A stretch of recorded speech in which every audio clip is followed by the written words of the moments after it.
यह सब मेरे कर्मों का फल है। मैं भी सभी के साथ ऐसा ही करता था। अगर मैं ऐसा किसी के साथ नहीं करता तो मेरे साथ ऐसा नहीं होता। हे भगवान, मुझे माफ कर दो भगवान, अब से मैं किसी के साथ ऐसा नहीं करूँगा। फिर हिरण शंभू के घर के पास जाता है। शंभू और उसकी पत्नी दोनों दिल के बहुत अच्छे और नेक इंसान थे। वो अपने घर पर आए हर एक पशु पक्षी को खाना दिया करते थे, भले ही उसकी पत्नी बीमार क्यों ना हो। अरे ये तो शंभू है जिसे मैंने अपने घर के अंदर भी नहीं आने दिया था। काश मैं ऐसा नहीं करता और सभी गरीब मजदूर लोगों की मदद करता और उसके बदले उनसे कुछ नहीं लेता, तो आज मेरी हालत ऐसी नहीं होती। लेकिन सुना है शंभू की पत्नी सभी को खाना देती है। मैं भी जाकर देखता हूँ, शायद मुझे भी दे दे तो मेरा थोड़ा सा श्राप ठीक हो जाएगा। देखता हूँ कि कब शंभू की पत्नी बाहर आकर खाना डालती है। फिर हिरण वहीं बैठकर इंतजार करने लगता है।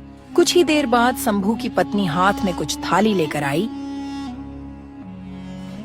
और अपने घर के बाहर खाना रख दी पशु पक्षी के लिए और वापस घर में चली गई। शंभू की पत्नी के अंदर जाते ही हिरण ने वहां आकर रखा हुआ खाना खा लिया। तभी वो थोड़ा ठीक हो गया और खुश होकर बोला, अरे वाह, मैं तो थोड़ा ठीक हो गया। यानी मैं साधु बाबा की पहली परीक्षा पास कर ली। अब बची हुई 2 परीक्षा वो भी मैं जल्दी से पास कर लूंगा, फिर मैं पहले जैसा हो जाऊंगा। शंभू, तुम भले ही गरीब हो लेकिन दिल के बहुत अच्छे हो। मैं तुम्हारा एहसान कैसे चुका पाऊंगा। अगर मैं ठीक हो जाऊंगा तो तुम्हें आदर और सम्मान के साथ घर लेकर आऊंगा और खाना खिलाऊंगा।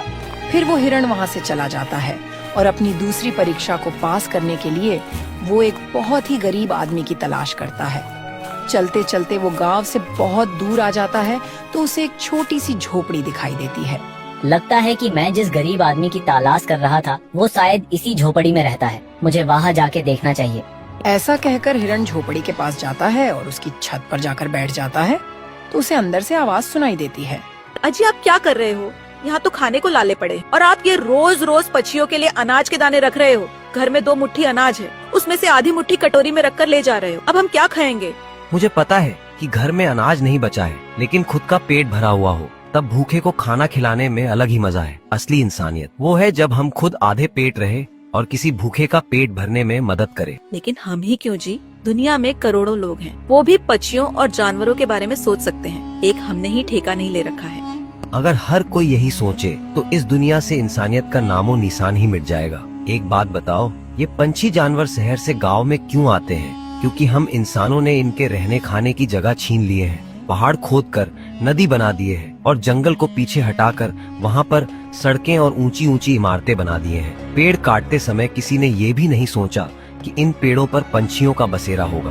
पेड़ पर लगने वाले फलों से वो भूख मिटाते होंगे। सबको सिर्फ अपनी ही तरक्की चाहिए, फिर चाहे किसी का भी घर उजड़ ही जाए।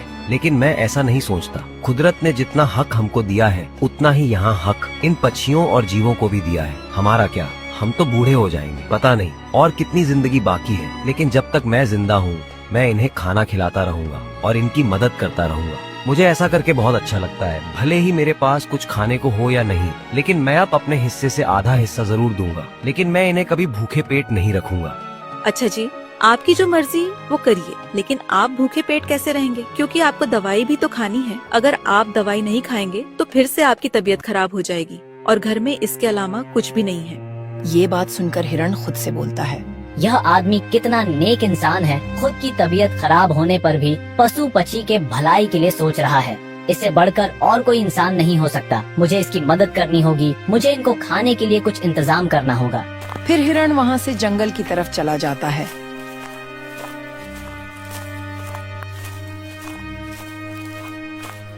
हिरण जंगल से कुछ फल लेकर आता है और राजू के दरवाजे पर रख देता है और जाकर छत पर बैठ जाता है। तभी थोड़ी देर बाद राजू की पत्नी बाहर आती है और इतने सारे फल देखकर हैरान हो जाती है। अजी सुनते हो, यहाँ दरवाजे पे इतने सारे फल कहाँ से आए? फिर राजू घर के बाहर आता है।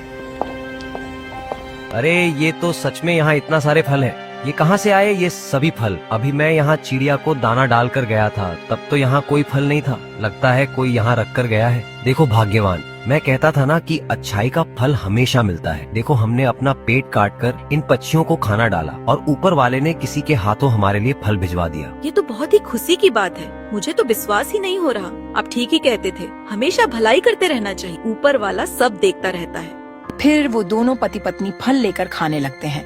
तभी हिरण उनके सामने आता है और वह आधा हिरण और आधा इंसान बन जाता है। यह सब देखकर राजू और उसकी पत्नी दोनों डर जाते हैं।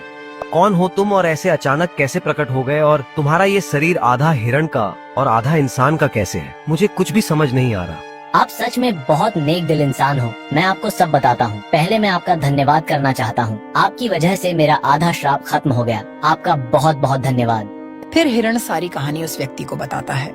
ऐसी कोई बात नहीं है, मैं तो सिर्फ अपना कर्म कर रहा था। आप नहीं जानते कि आपने मुझ पर कितना बड़ा उपकार किया है। आपके दिल में सच में पशु और जानवरों के लिए बहुत दया है। चलो अब मैं चलता हूँ, मुझे अपनी एक परीक्षा और पास करनी है। इतना कहकर हिरण वहाँ से चला जाता है और अपनी दूसरी परीक्षा भी पार कर लेता है और मन में सोचता है, मैंने तो अब दूसरी भी परीक्षा पार कर ली। अब तीसरी परीक्षा बची है, जो कि मुझे किसी पंडित का जूठन खाना है, जो कि दिल का बहुत नेक हो। फिर हिरण चलते चलते गांव से बाहर आ जाता है, पर उसे किसी पंडित का घर नहीं दिखता। वो चलते चलते जंगल में चला जाता है। तभी थोड़ी देर में रात हो जाती है, तो हिरण जंगल में ही सो जाता है। फिर अगले दिन सुबह होते ही हिरण फिर से पंडित के तलाश में निकल पड़ता है। आज कैसे भी करके मुझे पंडित का जूठन खाना ही होगा, नहीं तो मैं ऐसे ही रह जाऊंगा। मुझे एक काम करना होगा। मैं आज फिर से गांव की तरफ जाता हूँ। वहाँ पर किसी न किसी का घर में झूठा खाना मुझे मिल ही जाए।